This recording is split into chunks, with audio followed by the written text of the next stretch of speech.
बनेगा नया भवन। नमस्कार, हमारे छत्तीसगढ़ में आपका स्वागत है। मैं हूं आपके साथ भावना त्रिपाठी। रुख करेंगे प्रदेश के तमाम बड़ी खबरों की ओर। मुख्यमंत्री विष्णुदेव साय महासमुंद जिले के 1 दिवसीय प्रवास पर रहे। मुख्यमंत्री बसना विधानसभा के गढ़फुलझर में रामचंद्र दिवस सामाजिक कार्यक्रम में शामिल होने पहुंचे, जहां बीजेपी नेता, कार्यकर्ता और कोलता समाज के लोगों ने मुख्यमंत्री का स्वागत किया। मुख्यमंत्री पहले कोलता समाज के कुलदेवी रामचंडी मंदिर में पूजा अर्चना कर प्रदेशवासियों के सुख समृद्धि की कामना की, फिर विशाल सभा में शामिल हुए, जहां मुख्यमंत्री के साथ प्रभारी मंत्री दयालदास बघेल, वित्त मंत्री ओपी चौधरी, महासमुंद लोकसभा सांसद रूप कुमारी चौधरी और स्थानीय विधायक भी मौजूद रहे।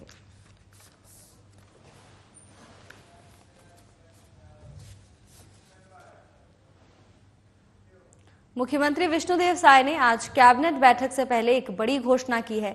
उन्होंने बताया कि आज एक बड़ा गौरव का विषय है। राज्य के कर्मचारियों को 46% डीए पहले मिलता था, जिसे अब 4% बढ़ाने की घोषणा कर रहा हूं। अब राज्य के सरकारी कर्मचारियों को 50% डीए यानी महंगाई भत्ता दिया जाएगा। बताया जा रहा है कि 1 अक्टूबर से लागू होगा। प्रदेश में 3 लाख से ज्यादा सरकारी कर्मचारी काम करते हैं, जिन्हें मुख्यमंत्री विष्णुदेव साय ने दिवाली का तोहफा दिया है। कैबिनेट के बाद में तो सब पता चलेगा क्या क्या आज के कैबिनेट में एजेंडा है। और आज एक बड़ा गौरव का विषय है कि हमारी सरकार ने निर्णय लिया है कि जितने जो राज्य के कर्मचारी हैं, दीपावली सामने आ रहा है, तो राज्य के कर्मचारियों को अभी जो 46% उनको डीए मिल रहा है, तो हम लोग केंद्र के समान करते हुए उनको 4% उनका डीए बढ़ा रहे हैं, 50% उनको डीए मिलेगा। पूर्व मुख्यमंत्री भूपेश बघेल आरोप लगा ट्वीट किए हैं कि ये तौरधा मामले को लेकर के आदिवासियों का अपमान कर रहे हैं, हमारी नजर में पहली नजर है। एक वीडियो भी जारी किया गया है अनुप्रतापपुर के, जो बंडल पैसे का भरमार बंडल रखे हुए हैं, और ईश्वर साहू जो साझा विधायक है, उनके बेटे के खिलाफ। अब देखिए, बंडल वाला जो वीडियो आया है उसका वेरीफाई करा रहे हैं। आजकल बहुत फेक वीडियो भी चल रहा है, और जहां तक हमारी सरकार हमारे लोगों को बदनाम करने की साजिश भी चल रही है, तो उसका जो वीडियो है उसका वेरिफिकेशन कराएं। मुख्यमंत्री विष्णुदेव साय ने कहा कि विश्व प्रसिद्ध दशहरा पर्व हमारी आस्था और परंपरा का सबसे महत्वपूर्ण पर्व है, जो सर्वाधिक लंबी अवधि तक मनाया जाता है। बस्तर दशहरा पर्व को बस्तर अंचल के सभी लोग पूरी श्रद्धा और आस्था के साथ मनाते हैं और इसमें सक्रिय सहभागिता निभाते हैं। वहीं ऐतिहासिक बस्तर दशहरा अब देश दुनिया के लोगों को अपनी ओर आकर्षित कर वैश्विक स्तर पर प्रसिद्ध हो गया है, जिससे अब पर्यटकों की संख्या में वृद्धि के साथ ही स्थानीय लोगों की आय को संबल मिला है। मां दंतेश्वरी के आशीर्वाद से बस्तर वासियों की श्रद्धा और सभी लोगों के सहयोग से इस साल भी बस्तर दशहरा में भव्य और सफल आयोजन हुआ है। इस अवसर पर सीएम ने मीडिया सराय में विकास कार्य के लिए 50 लाख रुपए दिए जाने की घोषणा की। मुख्यमंत्री ने मांझी चालकी और मेंबरीन के मानदेय में बढ़ोतरी के लिए जिला प्रशासन और बस्तर दशहरा समिति से प्रस्ताव प्रस्तुत करने के निर्देश दिए।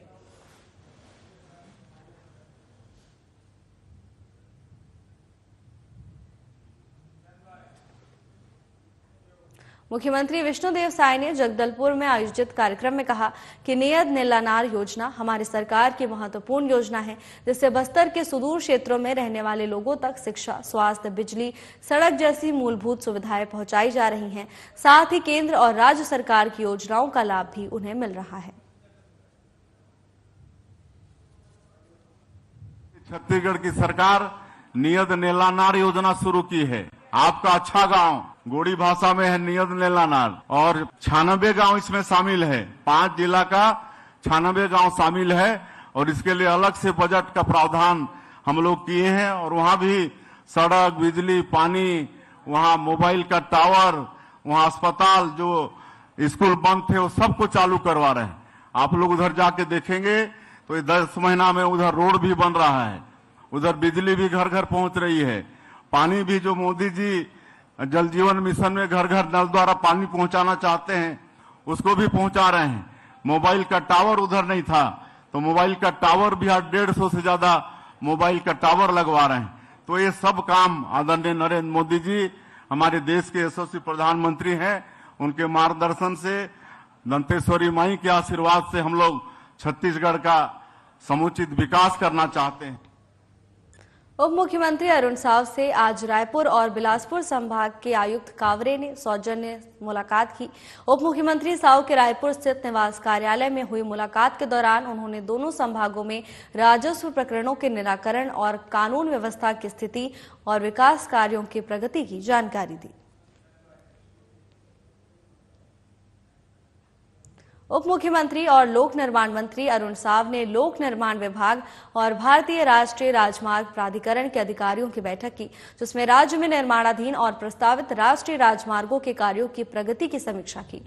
उन्होंने रायपुर के नवीन विश्राम भवन में हुई बैठक में निर्माणाधीन कार्यों में तेजी लाने और प्रस्तावित कार्यों की बाधाओं को दूर कर शीघ्र कार्य प्रारंभ करने के निर्देश दिए।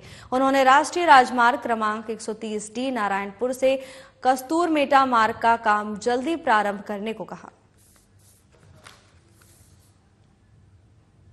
रायपुर सांसद बृजमोहन अग्रवाल मंगलवार को नई दिल्ली में लोकसभा सचिवालय में रसायन और उर्वरक संबंधी स्थायी समिति की बैठक में शामिल हुए और विभाग से संबंधित विभिन्न विषयों पर चर्चा की। समिति ने उन विषयों को जिन्हें पूर्व समिति द्वारा विचार के लिए लिया गया था, लेकिन जिनके संबंध में समिति जांच पूरी नहीं कर सकी थी और उन पर प्रतिवेदनों को प्रस्तुत नहीं कर सकी थी, उसको लेकर चर्चा की गई। रसायन और उर्वरक संबंधी स्थायी समिति का गठन 26 सितंबर 2024 को किया गया। समिति का क्षेत्राधिकार रसायन और उर्वरक मंत्रालय के निम्नलिखित विभाग इस समिति के क्षेत्राधिकार के अंतर्गत उर्वरक विभाग, रसायन, पेट्रोरसायन विभाग और औषध विभाग आते हैं। वाणिज्य, उद्योग और श्रम मंत्री साथ ही कोंडागांव जिले के प्रभारी मंत्री लखनलाल देवांगन ने कोंडागांव प्रवास के दौरान जिला खनिज न्यास निधि अंतर्गत जिले में लगभग 441.07 लाख रुपए के विभिन्न विकास कार्यों का भूमि पूजन किया। इसमें कोंडागांव व केशकाल विधानसभा अंतर्गत माध्यमिक शाला निर्माण, जर्जर और भवन विहीन प्राथमिक शाला भवन का जीर्णोद्धार, आंगनबाड़ी भवन निर्माण सहित विभिन्न कार्यों के कुल 181.38 लाख रुपए, केशकाल विधानसभा अंतर्गत उद्यानिकी रोपड़ी नर्सरी में आहता निर्माण और रनिंग मीटर में चैनलिंग फेंसिंग कार्य सहित कुल 124.42 लाख रुपए और इको पर्यटन केंद्र टाटामारी में विभिन्न निर्माण कार्यों के कुल 96.32 लाख रुपए शामिल हैं। प्रधानमंत्री आवास योजना ग्रामीण अंतर्गत कोंडागांव के ऑडिटोरियम में आयोजित एक दिवसीय आवास मेला में जिले के प्रभारी मंत्री और वाणिज्य और उद्योग और श्रम विभाग मंत्री लखनलाल देवांगन मुख्य अतिथि के रूप में शामिल हुए। इस दौरान उन्होंने प्रधानमंत्री आवास योजना के तहत हितग्राहियों को आवास पूर्णता प्रमाण पत्र और आवास स्वीकृति प्रमाण पत्र वितरित किया। आवास मेला के शुभारंभ से पहले मंत्री देवांगन ने जिले में लगभग 4 करोड़ रुपए से अधिक के विभिन्न निर्माण कार्यों का भूमि पूजन किया। वरिष्ठ पुलिस अधीक्षक संतोष सिंह की तरफ से थाना क्षेत्र में अवैध कार्य करने और असामाजिक तत्वों के विरुद्ध आवश्यक वैधानिक कार्रवाई करने को लेकर निर्देशित किया गया है, जिनके मार्गदर्शन और अतिरिक्त पुलिस अधीक्षक, नगर पुलिस अधीक्षक की तरफ से क्षेत्र में लगातार कार्रवाई की जा रही है। प्रार्थी सिकित सिंह ठाकुर द्वारा थाना उपस्थित आकर रिपोर्ट दर्ज कराई गई थी कि उनके द्वारा अपने मित्र अजय सिंह परिहार को 10,000 रुपए दिया गया था, जिसे वापस मांगने पर रकम देने से मना करते हुए अभद्र भाषा का इस्तेमाल करते हुए जानलेवा हमला कर दिया गया, जिसकी रिपोर्ट पर थाना आजाद चौक पुलिस द्वारा त्वरित कार्रवाई करते हुए आरोपी को गिरफ्तार कर लिया गया है। थाना गुडियारी पुलिस को सूचना मिली कि महतारी चौक के पास ओवर ब्रिज के नीचे CSEB चौक और जगन्नाथ चौक के पास अलग अलग स्थान में 3 व्यक्तियों को धारदार चाकू लहराकर आने जाने वाले लोगों को डरा धमका रहे हैं, जिस पर पुलिस ने कार्रवाई करते हुए उन्हें गिरफ्तार कर लिया। फिलहाल पुलिस आरोपियों से पूछताछ कर आगे की कार्रवाई में जुट गई है। पुलिस सहायता केंद्र सिलतरा थाना धरसिंवा रायपुर को सूचना मिली कि अटल चौक ग्राम सांकरा और मूंगाडीह चौक सिलतरा में 2 अलग अलग व्यक्ति लोहे का धारदार चाकू लेकर लहरा रहे हैं और आने जाने वाले लोगों को डरा धमका कर आतंकित कर रहे हैं। सूचना पर सिलतरा पुलिस स्टाफ द्वारा मौके पर पहुंचकर 2 आरोपियों को गिरफ्तार कर लिया। फिलहाल पुलिस आरोपियों से पूछताछ कर आगे की कार्रवाई में जुट गई है।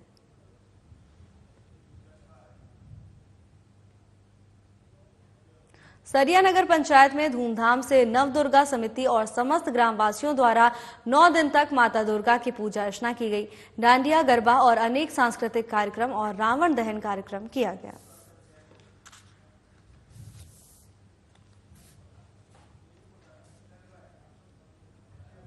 गुड़ियारी पुलिस को सूचना मिली कि लोको कॉलोनी में काली मंदिर के पास 2 व्यक्ति धारदार हथियार लेकर लोगों को धमका रहे हैं, जिस पर पुलिस ने कार्रवाई करते हुए दोनों को गिरफ्तार कर लिया है। फिलहाल पुलिस दोनों से पूछताछ कर आगे की कार्रवाई में जुट गई है।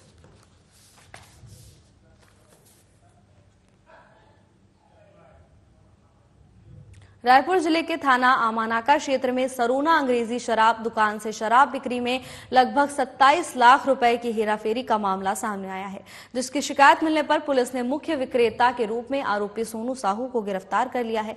फिलहाल पुलिस आगे की कार्रवाई में जुट गई है।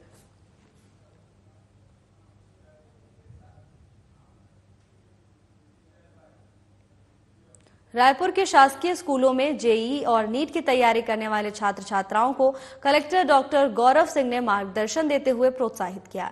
साथ ही विनोबा पोल स्टार के युवाओं को छात्र छात्राओं के भविष्य संवारने के लिए प्रेरित किया। कलेक्टर ने कहा कि लक्ष्य तय करने से सफलता अवश्य मिलती है। मेहनत और कड़ी लगन के साथ अध्ययन करने से हर ऊंचाई को हासिल किया जा सकता है। इस अवसर पर कलेक्टर ने अपने शैक्षणिक अनुभव भी साझा किए और युवाओं को सफल बनने के लिए प्रेरित किया। कलेक्टर ने विनोबा पोल स्टार के छात्र छात्राओं को भी बैग भेंट किया और उज्जवल भविष्य की शुभकामनाएं दी। इस अवसर पर जिला पंचायत सीईओ विश्वदीप भी उपस्थित थे।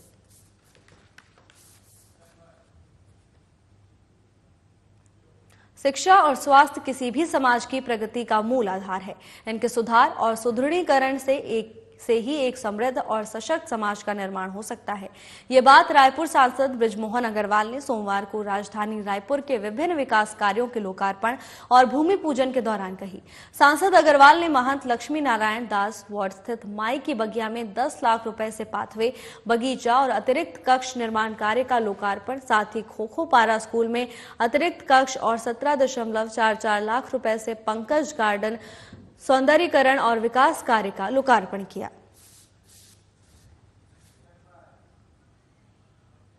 थाना गुड़ियारी पुलिस को सूचना मिली कि अंबेडकर चौक और नाग मंदिर के पास कुंदारा पारा में अलग अलग स्थान में 2 व्यक्तियों को लोहे का खुखरी नुमा औजार और एक धारदार तलवार लेकर लहराकर आने जाने वाले लोगों को डरा धमकाकर आतंकित करते हुए आरोपी रोहित उइके उर्फ छोटा भाई और इलियास खान को गिरफ्तार किया है।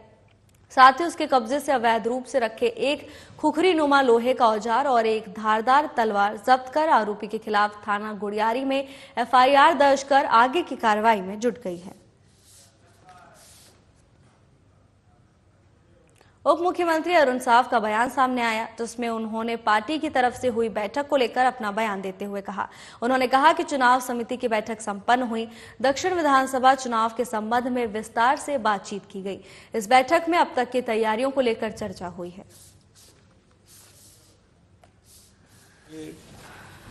कल पार्टी के कोर ग्रुप की बैठक संपन्न हुई है। चुनाव समिति की बैठक हुई है। दक्षिण विधानसभा चुनाव के संबंध में विस्तार से बातचीत हुई है। अब तक की तैयारियों को लेकर चर्चा हुई है। आगे किस प्रकार से चुनाव की तैयारी करना है, इसको लेकर बहुत विस्तार से बातचीत हुई है। भारतीय जनता पार्टी दक्षिण विधानसभा के उपचुनाव को लेकर गंभीरता से काम कर रही है और आने वाले समय में हम पूरी मजबूती से दक्षिण विधान। उप मुख्यमंत्री अरुण साव ने प्रदेश की कानून व्यवस्था पर बयान देते हुए कहा कि चिंता करने की जरूरत नहीं है।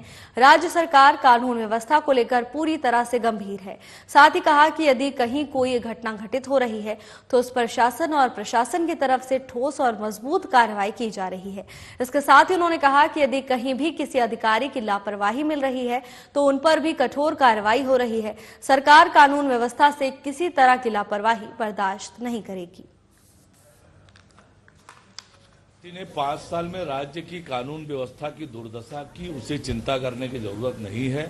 राज्य सरकार कानून व्यवस्था को लेकर पूरी तरह से गंभीर है और जहां कहीं पर भी कोई घटना हो रही है, ठोस और मजबूत कार्यवाही हो रही है और जहां पर अधिकारियों की लापरवाही मिल रही है उन पर भी कठोर कार्यवाही हो रही है। सरकार कानून व्यवस्था से किसी तरह कोई समझौता नहीं।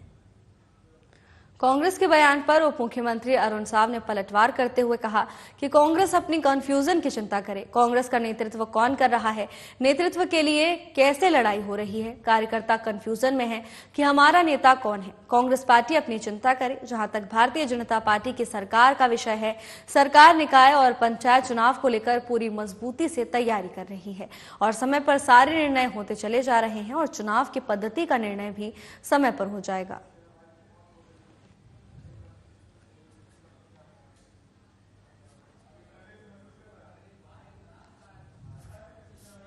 कांग्रेस अपने कंफ्यूजन की चिंता करे। कांग्रेस का नेतृत्व कौन कर रहा है, नेतृत्व के लिए कैसे लड़ाई हो रही है, कार्यकर्ता कंफ्यूज है कि हमारा नेता कौन है। तो कांग्रेस पार्टी अपनी चिंता करे। जहां तक भारतीय जनता पार्टी के सरकार का विषय है, सरकार निकाय और पंचायत चुनाव को लेकर पूरी मजबूती से तैयारी कर रही है और समय पर सारे निर्णय होते चले जा रहे हैं और चुनाव की पद्धति का निर्णय भी समय पर हो जाएगा। हरियाणा में कांग्रेस के हालात को लेकर उप मुख्यमंत्री अरुण साव का बयान सामने आया। उन्होंने कहा कि कांग्रेस पार्टी को ध्यान रखना चाहिए, दक्षिण विधानसभा की जनता हमेशा से भारतीय जनता पार्टी के साथ मजबूती से खड़ी हुई है और आने वाले चुनाव में भी दक्षिण विधानसभा की जनता का जो निर्णय करना है वो बीजेपी के पक्ष में ही होगा।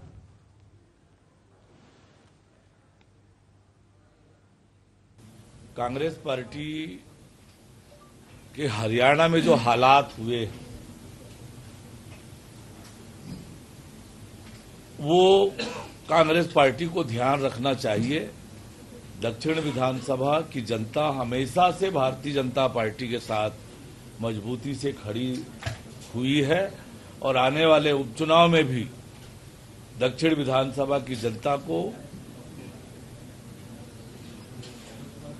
जो निर्णय करना है, निश्चित रूप से दक्षिण विधानसभा के लोगों का आशीर्वाद। बीजेपी कार्यालय कुशाभाऊ ठाकरे परिसर में कार्यकर्ताओं की समस्याओं के निदान के लिए हर सप्ताह सभी मंत्री एक एक करके कार्यकर्ताओं की समस्याएं सुनते हैं। इसी कड़ी में उप मुख्यमंत्री अरुण साव बीजेपी कार्यालय कुशाभाऊ ठाकरे परिसर में कार्यकर्ताओं की समस्याएं सुनी और उनकी समस्याओं का त्वरित निराकरण भी किया।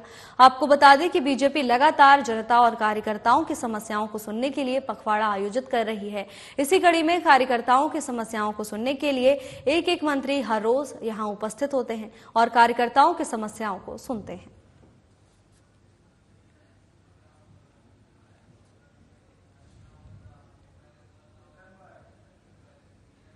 राजधानी रायपुर राजीव भवन में युवा कांग्रेस अध्यक्ष आकाश शर्मा ने पत्रकार वार्ता को संबोधित किया। पत्रकार वार्ता में बेरोजगारी मुख्य मुद्दा रहा। युवा कांग्रेस अध्यक्ष आकाश शर्मा ने पत्रकार वार्ता को संबोधित करते हुए कहा कि तमाम आंकड़े दिए गए, लेकिन रोजगार अब युवाओं के लिए केवल सपना रह गया है। युवाओं को नशा आसानी से मिल रहा है, लेकिन रोजगार का बड़ा अवसर देश के युवाओं को नहीं मिल पा रहा। विधानसभा में भी वादे किए गए थे, लेकिन बेरोजगारी चरम सीमा पर है, जिसको लेकर उन्होंने कहा कि 16 तारीख को उदय भान सिंह के नेतृत्व में हर राज्य के हजारों युवा दिल्ली कूच करे, जिसमें नशा नहीं, युवाओं को रोजगार दिलाना हमारा मुख्य मुद्दा होगा।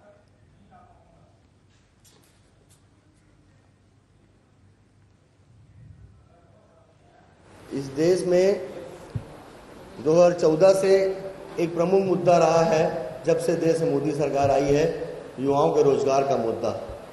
और समय समय पे ये रोजगार का मुद्दा उठता आया है और तमाम आंकड़े जारी किए गए कि ये रोजगार मिला, वो रोजगार मिला, लेकिन आज की वास्तविक स्थिति ये है कि रोजगार के अवसर इस देश में पिछले 15 साल में दिन ब दिन खत्म होते गए हैं। रोजगार अब मिलना एक युवाओं के सपना जैसा हो चुका है। उल्टा रोजगार के उल्टा नशा इस देश में बहुत आसानी से मिलता जा रहा है। कल ही का उदाहरण है, 5000 करोड़ का कोकीन गुजरात में पकड़ाता है। एक छोटा सा उदाहरण है। तो नशा पूरे देश में युवाओं को बहुत आसानी से मिलता जा रहा है, उल्टा रोजगार उतना कठिन होता जा रहा है।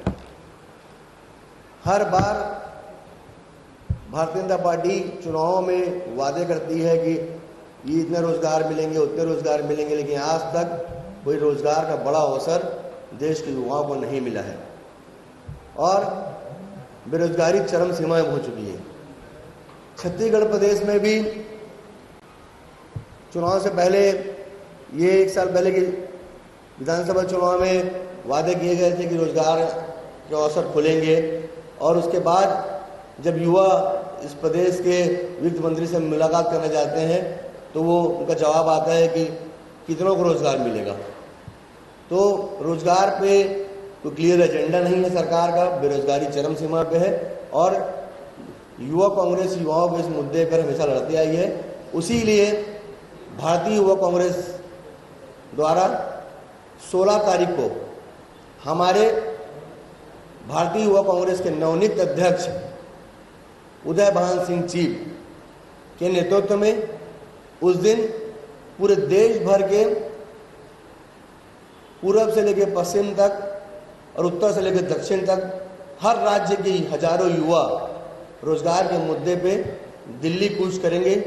दिल्ली में एक बड़ा आंदोलन युवा कांग्रेस का हल्ला बोल कार्यक्रम, जिसमें हमारा प्रमुख मांग ये रहेगा कि नशा नहीं, युवाओं को रोजगार चाहिए और रोजगार के मुद्दे पे हमारा ये अब तक का सबसे बड़ा आंदोलन भारतीय युवा कांग्रेस का होगा, जिसमें छत्तीसगढ़ से करीबन 1000 से 1200 युवा जा रहे हैं।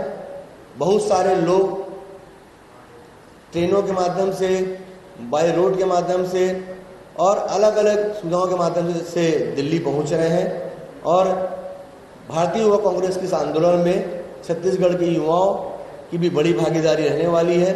उसी और जिस दिन ये दिल्ली में आंदोलन होगा उसके बाद छत्तीसगढ़ युवा कांग्रेस भी आने वाले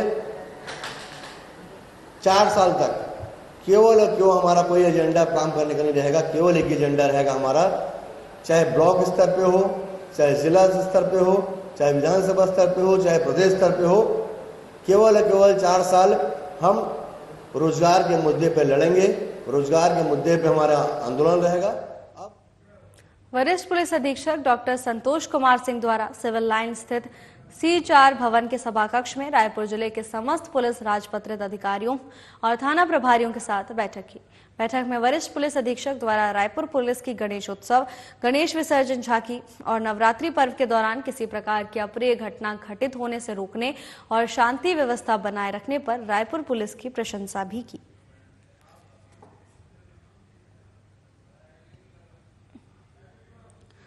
खबर रायपुर से है, जहां वरिष्ठ पुलिस अधीक्षक डॉक्टर संतोष कुमार सिंह ने राजपत्रित अधिकारियों और थाना प्रभारियों के साथ बैठक की। इस दौरान उन्होंने पुलिस प्रशासन की जमकर सराहना की।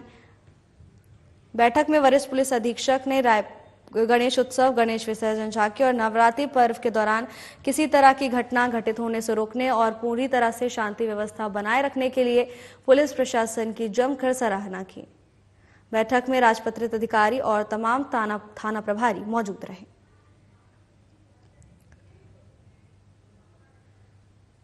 त्योहारों के दौरान सुरक्षा के पुख्ता इंतजाम करने और वातावरण को शांत बनाए रखने में पुलिस का अहम योगदान होता है, तो वहीं त्योहारों के दौरान किसी भी तरह की अप्रिय घटना घटित होने से रोकने के लिए पुलिस की तारीफ की गई।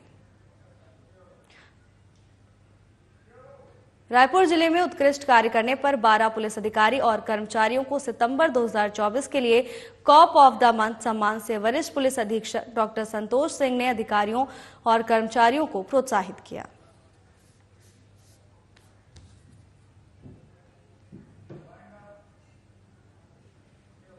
फिलहाल के लिए बस इतना ही। जल्द हाजिर होंगे नई अपडेट्स के साथ। नमस्कार।